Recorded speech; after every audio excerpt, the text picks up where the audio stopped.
Have you ever wondered what life was like as somebody who fought in the First World War? If you want to know, this is the right story for you, as I'm going to tell you the story of a Canadian soldier. My great-grandfather, Charles Brudenal Johnston, starting from the very beginning. Charles Brudenal Johnston was born on August 21st, 1893 in Auckland, New Zealand. His parents were from England, so he ended up living in New Zealand for only 10 years of his life as he and his family moved back to southern England. He went to a boarding school in the south of England that most people called the Blue Coat School because that's what the uniforms were. When he was old enough to, he moved to Boissevain, Manitoba to become more independent. The main reason he chose Boissevain was because he had an uncle that lived there. He worked at the bank in Boissevain to bring in money. While he was there, he met Margaret Eleanor Thompson, who ended up becoming my great-grandmother later on in life.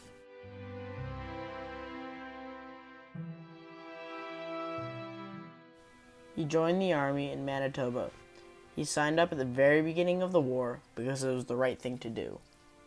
He started as a private in the 27th Battalion, 6th Infantry Brigade, 2nd Canadian Division. As he was a foot soldier, he fought. The only battle that we are sure of that he fought in was Vimy Ridge.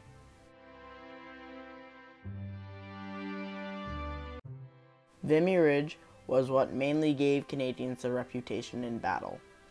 The battle started in April 1917. It was a battle full of bloodshed.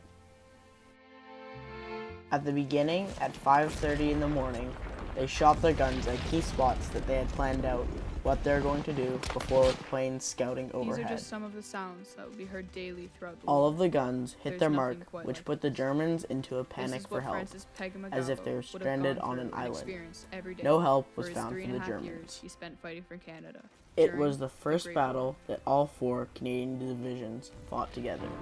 The Canadians were the last to attack, as all others that had attacked This had podcast failed. will be focusing on the story In of the an battle, Aboriginal many war hero Canadians and equal lost rights their activist, lives, Francis as the 4th Division attacked the Both most of his protected parents part passed of the away before ridge, he could remember Pimple. them, so he grew They up were with wiped an out. adoptive family as a member of the Perry Island Band in Parry Sound, Ontario. Even through all of the In his early bloodshed, life, and he'd many worked on the Great soldiers were Lakes on killed small on freighters. both sides, During his time the as a Canadians sailor, were he was able given to a pull small through leather and pouch from one of his successfully take the coworkers ridge. that was meant to keep him safe from great danger. I am proud to know that my great-grandfather fought in that battle, as it is a large part of Canada's identity.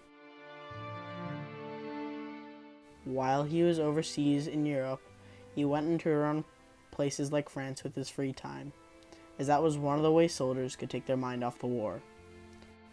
While he was in England, he met old relatives, as that is where his background comes from. When he left the war, he moved up enough ranks to become a major. He even got medals, as he wore them when he went to a parade every year in May.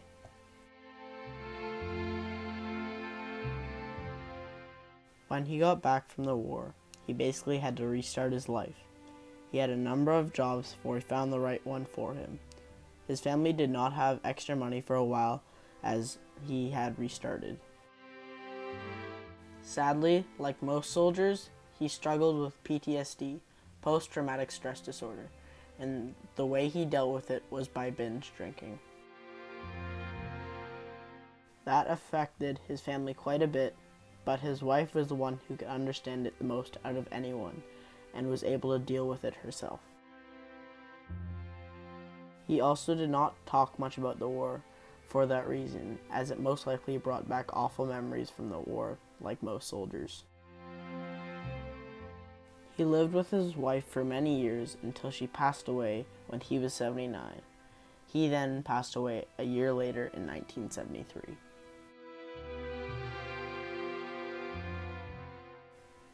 In this story, Charles Brudenal Johnston moved from Auckland, New Zealand to southern England, then to Manitoba in Canada, where he joined the army.